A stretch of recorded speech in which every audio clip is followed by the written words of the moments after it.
ओम नमः शिवाय। नमस्कार दोस्तों, अनुपमा भक्ति चैनल में आपका स्वागत है। दोस्तों, अभी हरतालिका तीज आ रही है।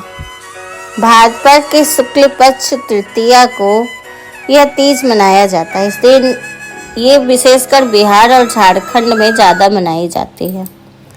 बिहार में वहाँ की स्त्रियां जो सुहागिन होती है, विवाहित होती हैं, वो ये व्रत करती हैं। उस दिन ना तो जल पीती हैं, ना कुछ खाती हैं, और ये व्रत अपने पति की लंबी आयु के लिए, सुखी जीवन, वैवाहिक जीवन सुखी हो, इसके लिए करती हैं। और इस व्रत में शिव और पार्वती की पूजा की जाती है।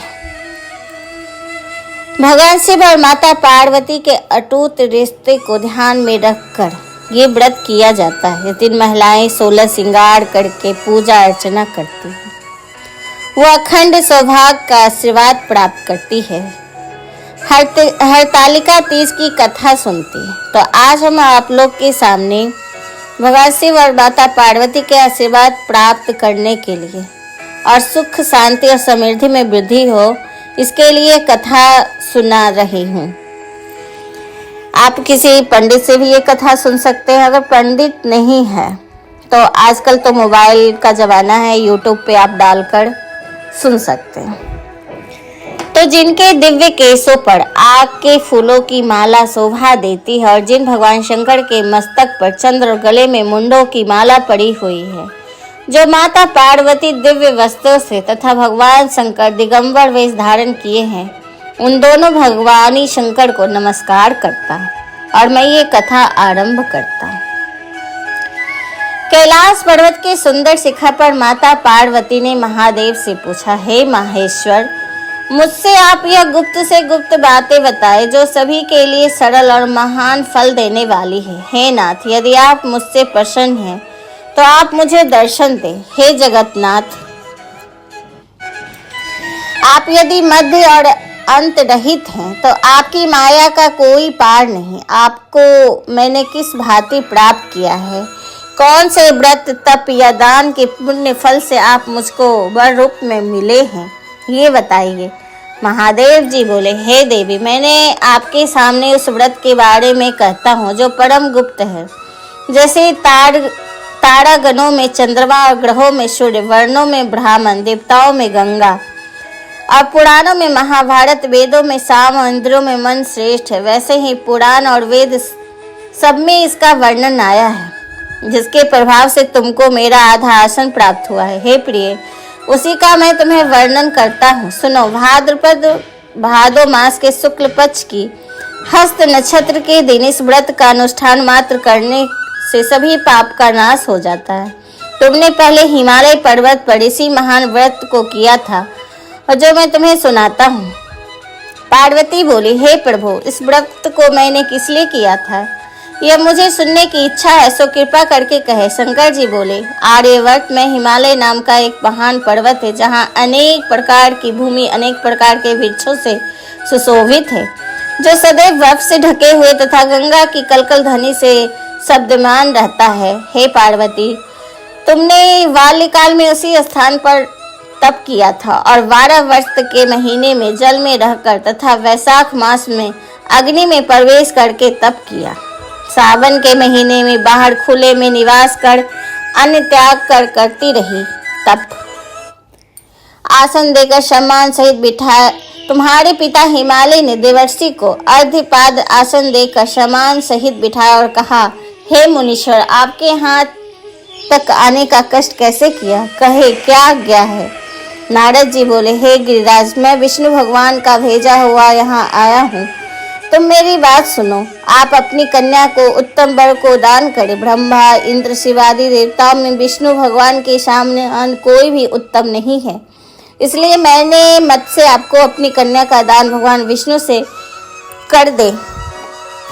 हिमालय बोले, यदि भगवान वासुदेव स्वयं कन्या को ग्रहण करना चाहते हैं और इस कार्य के लिए ही आपका आगमन हुआ है तो मेरे लिए गौरव की बात है, मैं अवश्य उन्हें ही दूंगा। हिमालय के आश्वासन सुनते ही देवर्षि नारद आकाश में अंतर्धान हो गया और भगवान विष्णु के पास पहुंचे। नारद जी ने हाथ जोड़कर भगवान विष्णु से कहा, प्रभु आपका विवाह कार्य निश्चित हो गया है। इधर हिमालय ने पार्वती से प्रसन्नता पूर्वक कहा, हे पुत्री, मैंने तुमको गरुड़ध्वज भगवान विष्णु को अर्पण कर दिया है। पिता के इन वाक्यों को सुनते ही पार्वती अपनी सहेली के घर गई और पृथ्वी पर गिरकर अत्यंत दुखित होकर विलाप करने लगी। उसने विलाप करते हुए देखकर सखी बोली, हे देवी, तुम किस कारण से दुखी हो, मुझे बताओ, मैं अवश्य तुम्हारी इच्छा पूरी करूंगी। पार्वती बोली, हे सखी, सुन, मेरी जो मन की अभिलाषा है सुनाती हूँ। मैं महादेव जी को वरण करना चाहती हूँ और मेरे इस कार्य के लिए पिताजी ने बिगाड़ना चाहा है, इसलिए मैं संदेह शरीर का त्याग करूंगी। पार्वती के इन वचनों को सुनकर सखी ने कहा, हे देवी, जिस वन को तुम्हारे पिताजी ने न देखा हो तुम वहां चली जाओ। तब देवी पार्वती अपनी सखी का यह वचन सुन ऐसे ही वन को चली गई जहां उनके पिता ने नहीं देखा था। पिता हिमालय ने तुमको घर पर न पाकर सोचा कि मेरी पुत्री को कोई देव, दानव अथवा किन्नर हरण करके ले गया।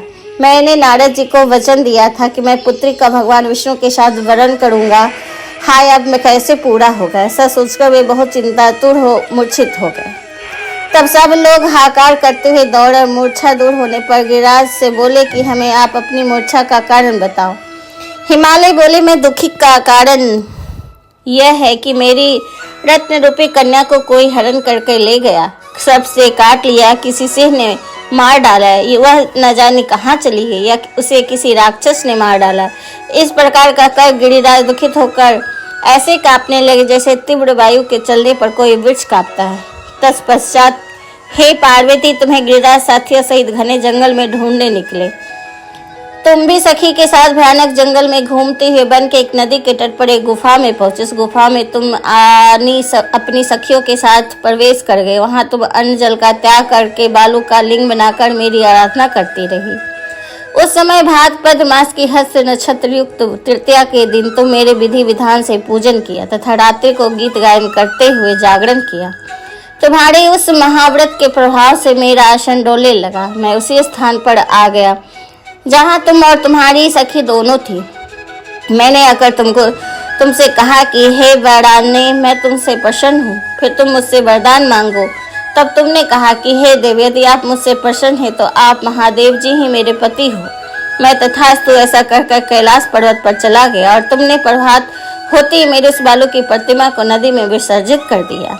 हे सुबह, तुमने वहां अपने सखी सहित व्रत का पारायण किया था। इतने में तुम्हारे पिता हिमबान भी वहां ढूंढते ढूंढते उसी घने वन में आ पहुंचे। उस समय उन्होंने नदी के तट पर दो कन्याओं को देखा और वे तुम्हारे पास आ गए और तुम्हारे हृदय से लगाकर रोने लगे और बोले, बेटी, तुम इसी व्याग आदि युक्त घने जंगल में क्यों चली आई?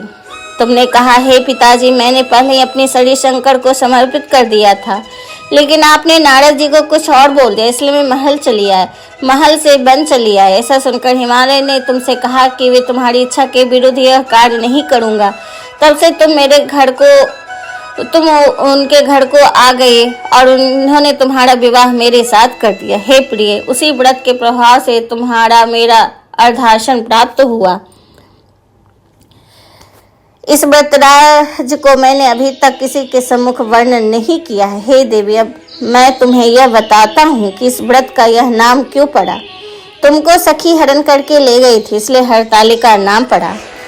पार्वती जी बोली, हे स्वामी, आपने इस व्रत का नाम तो बता दिया, लेकिन मुझे इसकी विधि और फल भी बताइए। इस विधि करने से और फल की क्या प्राप्ति होती है? तब भगवान शंकर बोले, सौभाग्य की इच्छा रखने वाली महिलाओं को यह व्रत पूरे विधि विधान के साथ करना चाहिए। व्रत में केले के खम्भे में मंडप बनाकर उन्हें वंदन वारों से शोभित कर उसे विधिवत रंगों से उत्तम रेशमी वस्त्र की चांदी ऊपर तान दे। चंदन आदि सुगंधित द्रव्यों से लेप करते हुए महिलाएं एकत्रित हो शंख, भेरी, मृदंग आदि बजाए विधि पूर्वक मंगलाचार करके श्री गौरी शंकर की बालू निर्मित प्रतिमा स्थापित करे। फिर भगवान शिव पार्वती का गंध, धूप, पुष्प आदि विधि पूर्वक पूजन करे।